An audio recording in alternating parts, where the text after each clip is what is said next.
Welcome to a new podcast segment called 21st Century Meditation. I'll be your host, Beth Cornell. If you have subscribed to Sit Still and Listen, this is going to be a subcategory of our podcast that will be produced and delivered weekly or bi-weekly. Haven't quite decided yet. But it's in addition to Sit Still and Listen, so if you like Sarah and I's discussions and a little bit of cussing and all that ruckus, then you can skip these. These are going to be informative, short, meditative podcasts that I'll be hosting and possibly having some guests on as time goes on. So what I'll be discussing in these podcasts are some basics and also some advanced techniques. So this really will meet you where you are. I believe that all of my classes are kind of all level. I don't have specifically advanced classes for the reason that I believe the foundational skill of meditation is to return to beginner's mind and to actually remain a beginner if you can. I think that's the optimal way to go through your practice and to develop a firm foundation is to stay in that beginner mind. So I'm going to talk about a little bit more about that in a minute. To give you a little bit more about my background in meditation, I'm a 30 plus year practitioner. I've been a student and a teacher. I've been teaching for about 10 years now. And formerly I had a business, Arizona Energy Wellness, where I specialized in relaxation. So I called myself a relaxation specialist, and it was an awesome experience and a very successful business venture. Unfortunately, I was only reaching people who could pay for the service, and I felt like I wasn't reaching my target market, which is people who really need the service. So I began to do things more of in a non-profit sense after I dissolved the business in 2016. And since then, I've been offering classes online at Learn It Live. And most recently, they've switched over to a membership format that I have not gotten on board with yet. However, several of my classes do remain over there, and several of my guided meditations too are still at learnitlive.com. You can check that out if you want. Also, I taught in a community level at the local senior adult learning centers. There's one, Rio Salado, Grand Learning, Pora. There's several around me. We live pretty close to Sun Cities. So those were really great opportunities, and I met some wonderful people. I got an education doing that for all the years that I've been doing it. Recently, though, my hours have shifted away from their hours, so I really haven't been doing that in person with COVID too. Last year, there have been no in-person classes. So, I am here on this podcast, and if you're listening to me, lucky you. So, what can I say about meditation? I hope you're doing it, because there's really only one wrong way to do meditation, and that is not to practice meditation. If you're practicing, you're doing it. Just know that. Some people like to ask me if they're if they're doing it or not. Like, is it really working? And only you can answer that, really. But if you're breathing and paying attention, chances are you're doing it. However short the increments are, they do accumulate, and they do produce the relaxation response that is so vital to our health, our mental health, and physical health. So I just want to thank you for tuning in. Thank you for staying if you're still here listening. I hope you'll continue to join me. So we're going to just have very short bursts of meditation, inspiration, insight, and maybe a modern take on some of these gadgets and technology that we have out there to help us meditate. These are things that didn't exist when I started, and I'm not sure that they're actually necessary. However, they are part of our lives, and then this is called 21st century meditation. So I'd like to make it super relevant to maybe some of the frustration and challenges, they used to say obstacles, that might be in your path. So if there's anything you would like to discuss, you can drop me an email at sitstillpodcast@gmail.com. If you do send me an email and I use your question, I will happily send you one of our stickers, which I'm so happy that we now have.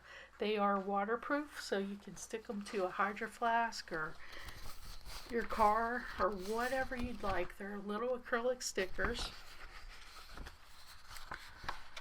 And that email address, once again, is sitstillpodcast@gmail.com. All right.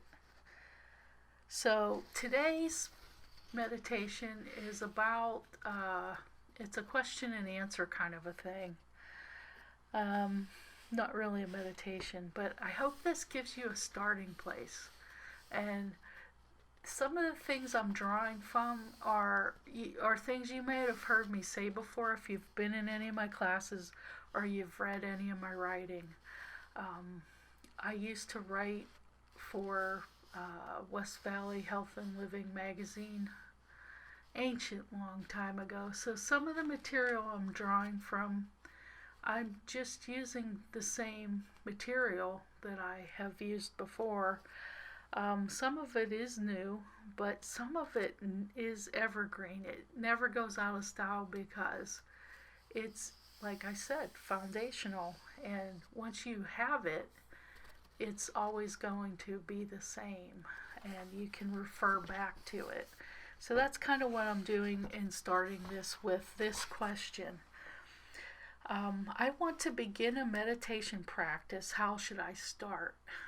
So this is a question I would get constantly. I haven't been getting this question lately because I've been working with people who I've had as students for the past several years, which is unique, very unique. I've had a few people really stay with me and practice with me for several years, and that's been an awesome experience. But for those of you who might be just beginning a practice, or maybe you started and stopped a few times, how should you start or restart?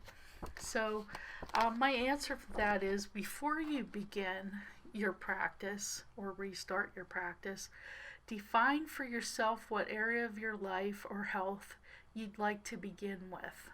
Okay, so you really want to reflect and think about what's prompting this. There are many ways to meditate as there are people. The choice you make will be a good starting place for you. It might not be my starting place or the next person's starting place, but for you it will be the right place. So you have to have that confidence and trust in where you're starting and why you're starting. Some common choices for beginning meditation are to improve concentration and focus, increase relaxation and regulate sleep, deepen a spiritual or intuitive connection, and finally discover a sense of inner peace and serenity. So those are all wonderful things, maybe a combination of all those things. Meditation certainly brings all that and more to your life. The practice of meditation is one of returning yourself to the beginning again and again. Finding this beginning and being in a state of beginner mind is the practice we speak of in meditation. So we're practicing. We're never getting perfected. We're just practicing. I can't stress that enough. Getting lost in thinking is the cause of our so-called problems in life. Without a well-worn path back home, we stay lost. With meditation, one can replace an old thought pattern with a new one, or simply shed thinking altogether and replace our patterned way of being with a wide open space of experience in the here and now. And that is really the ultimate, to have that spontaneous, energetic sense of being right where you are and everything's okay. Meditation is how we practice. It gives us a new habit, and the practice seats in this habit. So without this habit of meditation, we can go adrift. We can become lost in our minds, so to speak, and we won't even really know it. Our culture is so externalized. We're so pulled from the outside constantly and bombarded with things trying to get in from the outside that sometimes taking those few moments to turn your attention inward never happen in a day or a week or a month. So, these times of practice and these habits of turning your attention from the outside to the inside really accumulate, like I said before, and become habitual. And when they do become a habit, that's when you really reap the ultimate benefits of meditation, because you're no longer being pulled from the outside or informed totally from the outside. You have a grip on where your center is all the time. So as we practice and discover things, we change our natural state of balance. And just being in the here and now, it gently arises. So awakening happens on its own. It's a very natural state that you're getting back to. So really, you're unlearning a lot of things. And believe me, that sounds like it would be so easy. I'm just going to sit here and breathe and not do anything. It's hard. It's really hard. It's probably the hardest thing ever. So go easy on yourself and just know that as you do it, as you become a little more committed to doing it, you are committing to that gently arisen awareness that you're building that habit. I encourage people who are beginning to practice in short sessions and practice often. So setting yourself down for an hour or 30 minutes is not ideal. Even for a seasoned practitioner, that is not ideal. That's not a great way to practice. Working with the flow of your daily activities and finding ways to work meditation into your life is where to begin. So if you're really wanting to have a meditation space in your house, or you're wanting to have a routine of meditation, just know that's fine, and I encourage that too. I do have a meditation space and a semi-routine for my own practice, but things come up and those get disrupted, and then what? So you want to have a practice that's portable and flexible. And as you listen to these podcasts, I hope that we give enough tips that will help you develop one of your very own, to your very own standards and to your very own needs, because everybody's different, and meditation can be whatever you make it to be that suits your life and can change with you throughout your life too. So that was 21st Century Meditation Podcast for this week. I hope you have a great week, and I'll see you next week. Once again, thank you for joining 21st Century Meditation Podcast, a production of Sit Still and Listen. Follow us over to YouTube and subscribe. Also, check out our affiliate links. Thank you for your support.